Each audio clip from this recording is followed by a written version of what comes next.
Hi guys, welcome to my channel. Today I'm going to start on my conversion from my old Meade 10-inch to a Razor style, hopefully. My name's Rob and this is Seven Skies Astro.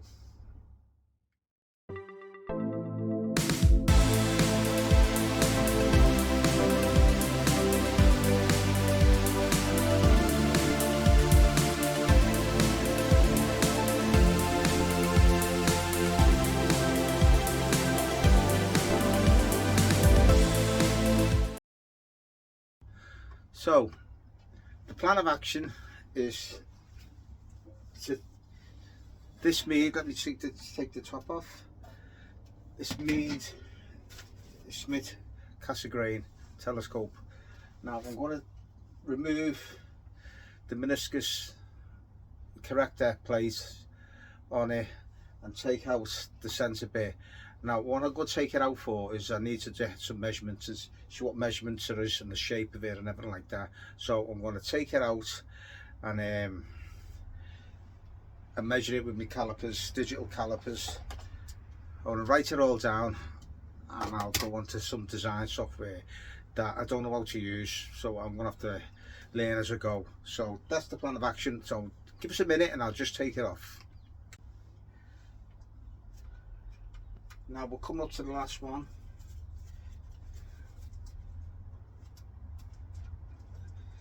That's the last screw. Now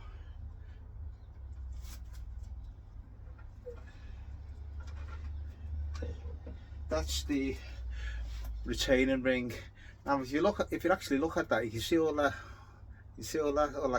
All that glue is from when I first got this telescope. I was getting terrible problems with dew in it, and so I put heated wire underneath the retaining ring to stop the dew, and that was around about the year 1996. So I wish I'd painted that, and then the Celestron couldn't have used it. But yeah, that's what I've done. If you look on it, you can see that tape where the wire was coming out. You probably can't see it, it's probably too far away. So I'm gonna pull this back out now. You gotta be careful because I just dropped a little bit of cork. I will pick that cork up. Now there's what we got. You see that? There's the spherical secondary mirror. Now that times it by 5, and inside there is the F2 spherical. So I'm going to take all this just unscrews. It's quite firm. There we go. Unscrews, because I need to unscrew it to find what threads are.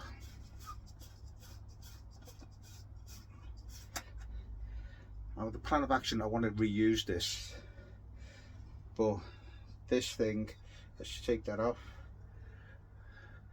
There is spaces there. There is spaces there. And there you have meniscus. It is marked. If I find it, there's the marks there. My hand's in the way. There is marks on the side there. I don't know if you can see them. There's a white and a black mark, and when they line up, you know it's in the right way as well. So I'm going to put that down there on the sponge and take some measurements. Let's see what I've got. So I've took some measurements with it. Just put that down. I'm going to put that safely in the packet there. Now, I don't know if you see my measurements. There's what it basically looks like. I've got 17mm from the trip to the threads, to the end of the threads rather. I've taken all the measurement, the full width and everything like that. And what I'm going to do now is go on an online design card and computer and see if I can make something that's going to sit in there and allow me to put me comma corrector through the centre and see what it does. I say it is probably for the proof of concept, and if it works any good, then obviously I'll redesign it, because it won't be able to collimate it at the minute, but I will do something with that. But first things first, it's just to get proof of concept of it. And my son's got a 3D printer. He's had it for a few years, so I'll get him to print one off for me. Thank you, Lewis. Yeah, so I'm going to go on the computer now and design something. So here's what I've come up with.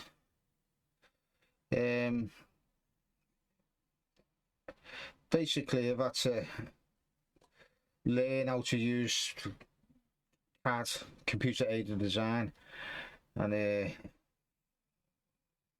that's what it is I've come up with. I believe it's okay. There's the thread.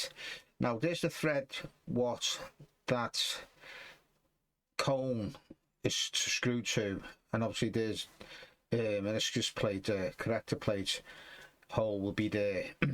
Now on the top here I've done a thread for eyepiece holder to go into, so I can tighten it up. There's no collimation. What I will do eventually, if it works, I will make another plate goes on the top with collimation screws with the same type of thread on the top, with this being gone, if that sort of makes any sense. But that's what I come up with. Now I've got to send it off to him, and he'll print it off to me and get back to me next week or whenever we get a chance, because obviously we're leading lives that are busy. I'd say that's what it is. So I'm going to send that off to him, and hopefully I'll get it back soon.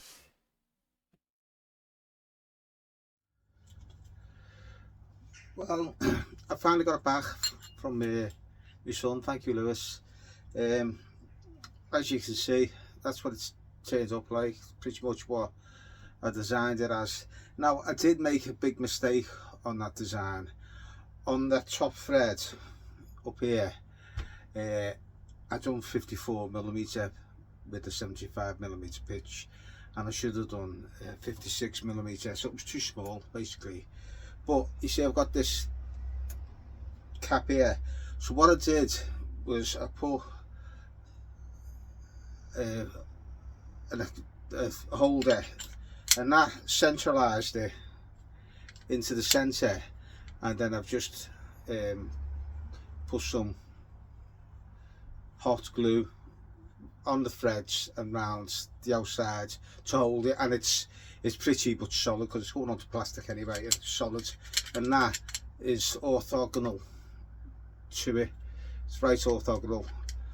So I did make a mistake on that, on the design, but it's a proof of concept kind of thing, isn't it? So next thing is to put it all together, the end together on the meniscus, and we'll see what it looks like. So basically I've screwed it on. As you can see, that literally just screws on, you know, just screw it on, little firm tug, but you see you still got the baffle in there. Now I've set my camera up. I don't need that. Let's just take that out. I've got my camera here. Let me put that down. Now I've got the 55mm back focus, and there is me f4 a planar comma corrector from Skybutcher, which I use in my Quattro. So the idea is to put this in there. I've got the threads a little bit tight. Take that off. That one there, yeah. A little bit tight on that. There it goes, straight in, no problem. It should be reasonable orthogonal, but it's never going to be collimated to me in its lifetime. And there you can see how it looks. It'd help stray lights and stuff like that. And so that's what I'm going to do, we'll put it all together and wait for the next clear day. When that'll be, I don't know. So we're just going to have to wait with it, and hopefully it shan't be too long. Well, here is the 10-inch Meade Razor, although we all know it's not a Razor, but as I say, this is a telescope, is over 40 years old. So I put the ASI 533 MC Pro on it. I've got a filter drawer, and with a planar comma corrector, there's 55mm back focus on that. It is originally for f4, but we'll see what kind of image we can get. Now I'm going to focus general focus here on one of the roofs in the distance, so I know it'll reach focus. So hopefully I'll be able to reach focus and see what sort of image I'm going to get. It's planning on being clear tonight, what they say, so I'm going to use valuable imaging time to get some images of this with the Cygnus wall, and because there's lots of stars in that area and there's a bit of nebulosity. I'm going to put the L enhance in maybe, but there's no filter in at the minute, but I probably will put the L enhance in it, but I'll see what kind of images I get first. So hopefully it's all going to be good. I'll see you in a minute.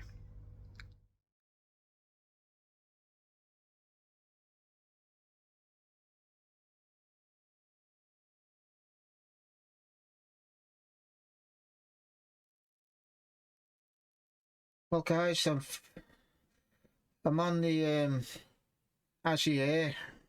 I've just pulled the lines. As you can see, this is just the first image. It's not quite, there's lots of tilt because there's no tilt plate on it at the minute, so the collimation's out a little bit. You know, but the stars aren't too good, but it's a little down the bottom. There's the guide. I've just done a garden run, and that's really exceptional garden at the minute, to be honest. So I've just got on the wall, Cygnus wall, and I'm going to take 2-minute subs. There's no filter on or nothing, it's just straight through to the camera, because this is the first experimental shot. So that's what I'm doing. I'm on the ASI here on the PC through an emulator, BlueStacks emulator. I've got no filter wheel or nothing like that. I've no filters. I've got a filter on it, as you've seen. Sorry, a filter holder on it, but I haven't put any filters in it as of yet. But there is a bit of tilt over there. But this is experimental, just to see what can happen. We've got 12 seconds left, and I'll see what the what image I'll get. That's just a 2-second image, but it's all, you'll know when I know what it is. So let's see.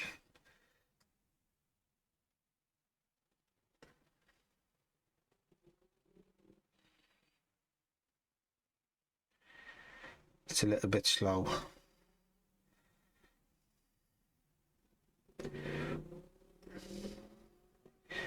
There you go. Now there's lots of stars up there. You see, there's the tilt over here. The rest is everything's up there. It's not too bad. But because there's no filter, there's the Cygnus wall.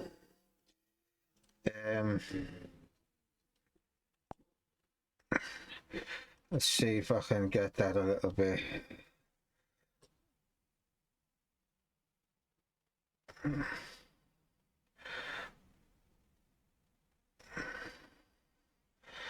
You can see it. So what I'm going to do, as an experiment, I mean, I could take out the the extreme filter and put that in a filter drawer. Although I think I've got an enhance somewhere, so I'm actually going to take the enhance, see if I can find it. I can't remember where I put it. But I say this, you can see the tilt along there because there's no collimation plate to put on there as yet. But I think that's looking promising, all told. And with Blair Exterminator, it's not going to do everything, but it'll certainly help them. So we can, we'll see what happens. I'll leave that running for a bit while I look for the enhance, and if I put the enhance filter on it and refocus, who knows? So yeah, it's reasonable, all things considered. So I've come on to change the filter to the enhance. Now I've upped the time to 5 minutes subs because the enhance, it's going to come up any 14 seconds. Guidance going good. Now 6 seconds, we'll see what it looks like. There's high wispy clouds. It's all the apps say there's no stargazing, but I've got to just run through this to see what's happening, to see what it looks like. The camera's not cooled or anything at the minute. I'm using the ASI 533, but it's not cooled. I haven't put the power cable to it. It's just a quick test. So let's see how it goes. It's a bit slow downloading.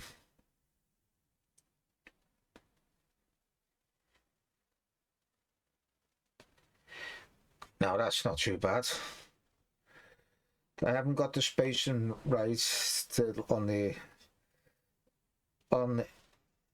but you can see the wall there. That's not bad at all. Let's just histogram. Let's just bring that up a little bit. Just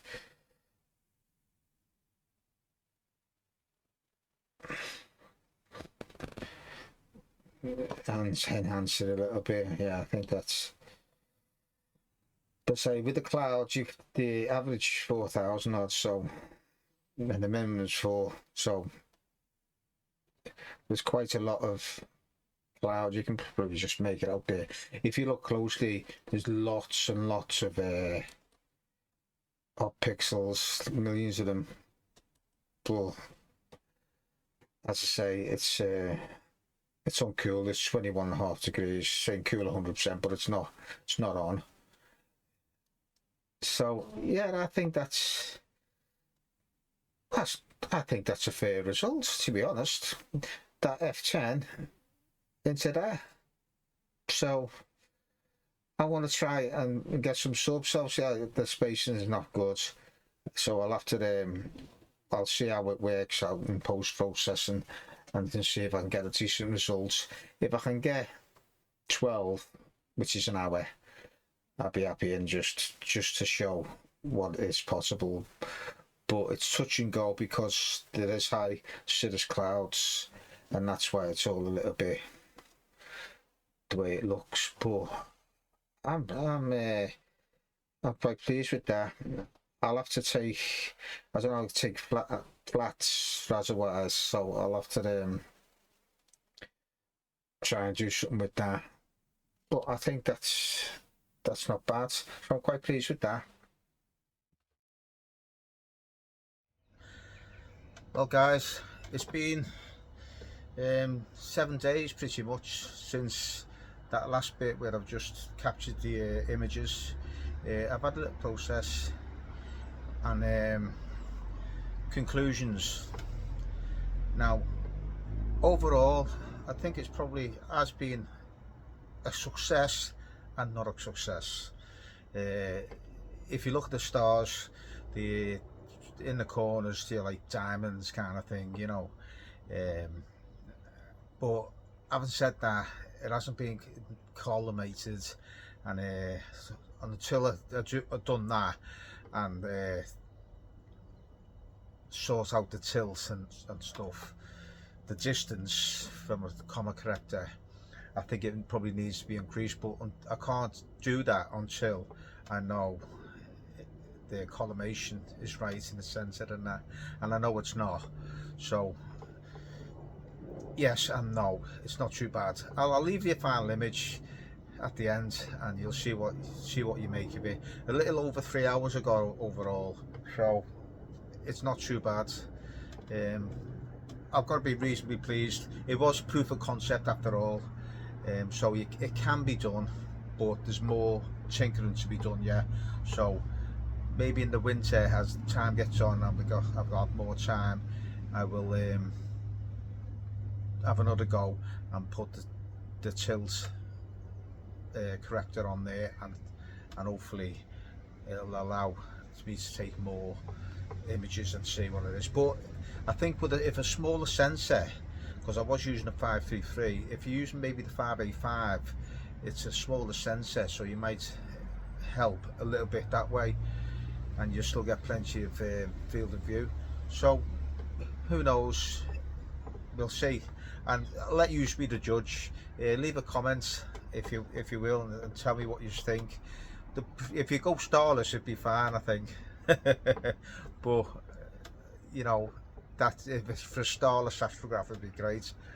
But I'm gonna change it all up and see what happens. I need to get back onto the F10 because Jupiter's coming up now, and it's I want to be ready for that one. If you're new to the channel, if you consider giving it a subscription, that'd be great, and a thumbs up, and hit that little bell, and hopefully I'll see you in the next one. I'll leave the image, so until next time, keep well, be safe, and clear skies.